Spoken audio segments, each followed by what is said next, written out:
तो इस वीडियो में हम लोग दो टर्म सीखने वाले हैं। फर्स्ट सीखने वाले हैं deviation of light ray during reflection through the plane mirror, और कोई भी रिफ्लेक्शन के कारण जो लाइट रे में डेविएशन आता है वो हम सीखने वाले हैं। और सेकेंड हम लोग सीखने वाले हैं effect of rotation of plane mirror on reflected light ray. तो सबसे पहले हम लोग डेविएशन की बात करते हैं। जैसे मान लीजिए कि ये एक प्लेन मिरर है, ये प्लेन मिरर से जो लाइट का रिफ्लेक्शन हो रहा है ये कुछ इस तरीके से हो रहा है। यदि एंगल ऑफ इंसिडेंस थीटा है तो एंगल ऑफ रिफ्लेक्शन भी थीटा होगा। इस केस में आपको डेविएशन कैलकुलेट करना है। तो आप ये समझ सकते हैं कि लाइट रे तो इस तरफ जा रहा होगा ना, लेकिन इस तरफ जाते हुए फिर इस तरफ रिफ्लेक्ट हो गया, तो ये जो एंगल है ना ये डेल्टा है, और यही वो एंगल है जिसको हम लोग डेविएशन कर रहे हैं, यही एंगल ऑफ डेविएशन है। तो यदि आप एंगल ऑफ डेविएशन कैलकुलेट करना चाहते हैं तो ये थीटा और ये यदि एंगल ये पूरा का पूरा डेल्टा थीटा प्लस थीटा ये पाई होना चाहिए। तो डेल्टा का वैल्यू कितने के बराबर हो जाएगा? Pi minus 2 theta. This is called deviation angle of deviation कितने के बराबर हो गया? Pi minus 2 theta. थीटा यहाँ पे आप एंगल ऑफ रिफ्लेक्शन कहें या एंगल ऑफ इंसिडेंस कहें, ठीक है। तो ये डेविएशन की बात हो गई। यदि आप इस एंगल के टर्म में लिखना चाहते हैं, मान लेते ये एंगल अल्फा है, तो थीटा प्लस अल्फा का वैल्यू कितने के बराबर हो गया? Pi by 2। हम इस एंगल के टर्म में निकालना चाह रहे हैं, कैलकुलेट करना चाह रहे हैं डेविएशन का वैल्यू। तो ये थीटा का जो वैल्यू है या अल्फा का जो वैल्यू है ये कितने के बराबर हो जाएगा? पाई बाई 2 माइनस थीटा के बराबर। यदि इसमें 2 से मल्टीप्लाई कर दे तो 2 अल्फा इक्वल्स टू हो जाएगा पाई माइनस 2 थीटा, जो कि डेविएशन का एंगल है। मतलब डेविएशन का जो एंगल है एंगल ऑफ इंसिडेंस के टर्म में पाई माइनस 2 थीटा के बराबर हो सकता है, और इस अल्फा एंगल के टर्म में that is equals to 2 alpha के बराबर हो सकता है। तो आपको जो भी सहूलियत हो, जिससे भी आपको आसानी से कैलकुलेट कर सके, वो उस टर्म का यूज करके आप एंगल ऑफ डेविएशन कैलकुलेट कर सकते हैं। आगे बढ़ते हैं और अब हम लोग सीखते हैं effect of rotation of mirror on reflected light ray. तो देखिए ये भी बहुत आसान सा टर्म है, कोई बहुत बड़ा टर्म, बहुत टफ टर्म है नहीं। आप थोड़ा सा समझिएगा, आपको क्लियर हो जाएगा।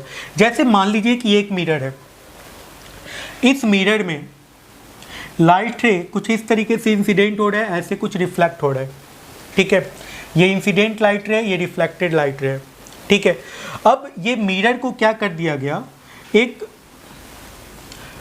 अल्फा एंगल से इसको रोटेट कर दिया गया। अब इस मिरर को अल्फा एंगल से रोटेट कर दिया गया।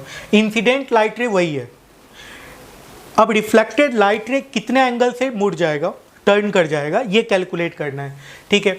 तो आप समझ सकते हैं कि अल्फा एंगल से मिरर के रोटेट करने के कारण पहले नॉर्मल ये होगा n1, ठीक है। अब ये अब इसके रोटेशन के कारण जो नॉर्मल होगा वो भी एक एंगल से मुड़ जाएगा, ठीक है। तो जो नया नॉर्मल है, नया नॉर्मल ये n2 हो गया। अब ये इनिशियल रिफ्लेक्टेड रे है जो कि n1 लिख देते हैं। पहले ये एंगल थीटा बना रहा था नॉर्मल के साथ। जो रिफ्लेक्टेड लाइट रे का एंगल था वो थीटा था, इंसिडेंट रे के साथ भी थीटा था, ठीक है। अब नया जो रिफ्लेक्टेड लाइट रे है ये कुछ यहाँ पे होगा, ये नया रिफ्लेक्टेड लाइट रे है, दैट इज कॉल्ड R2, ठीक है। अब नया जो नॉर्मल होगा वो कितना एंगल, देखिए जब ये plane mirror theta alpha angle से मुड़ेगा, ये प्लेन मिरर जब अल्फा एंगल से मुड़ेगा तो इसका जो नॉर्मल है वो भी अल्फा एंगल से मुड़ जाएगा, ठीक है। तो इंसिडेंट एंगल और नॉर्मल, नए नॉर्मल के बीच का जो एंगल है that is equals to theta minus alpha. तो नए नॉर्मल और नए रिफ्लेक्टेड लाइट के बीच का जो एंगल होगा वो भी थीटा माइनस अल्फा होगा, ठीक है। मतलब इंसिडेंट लाइट रे और नए रिफ्लेक्टेड लाइट रे के बीच का जो एंगल है वो कितने के बराबर हो गया? 2 theta minus alpha.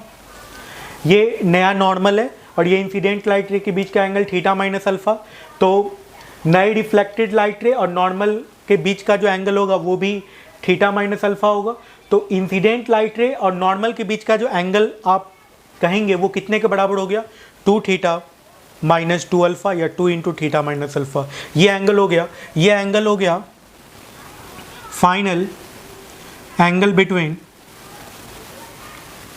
Incident light रे एंड R2। R2 क्या है? फाइनल लाइट रे है, फाइनल रिफ्लेक्टेड रे है। ठीक है, पहले कितना एंगल था? इनिशियल एंगल कितना था?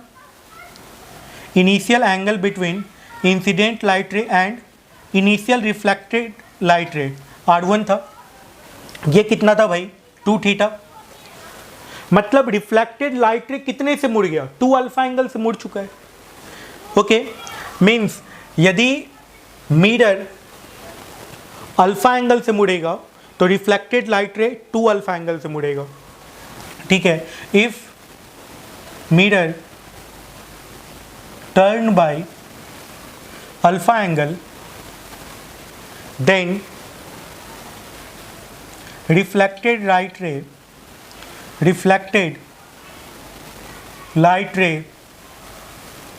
turn by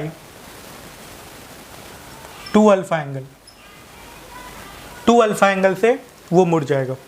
ठीक है, तो कुछ ऐसा हो गया।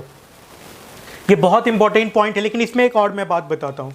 जैसे अब जो इंसिडेंट लाइट रे और रिफ्लेक्टेड लाइट रे के बीच का सोच रहे हैं, देखिए मान लेते हैं ये मिरर है, तो ये यदि थीटा एंगल से मुड़ा तो रिफ्लेक्टेड लाइट रे 2 थीटा एंगल से मुड़ जाएगा।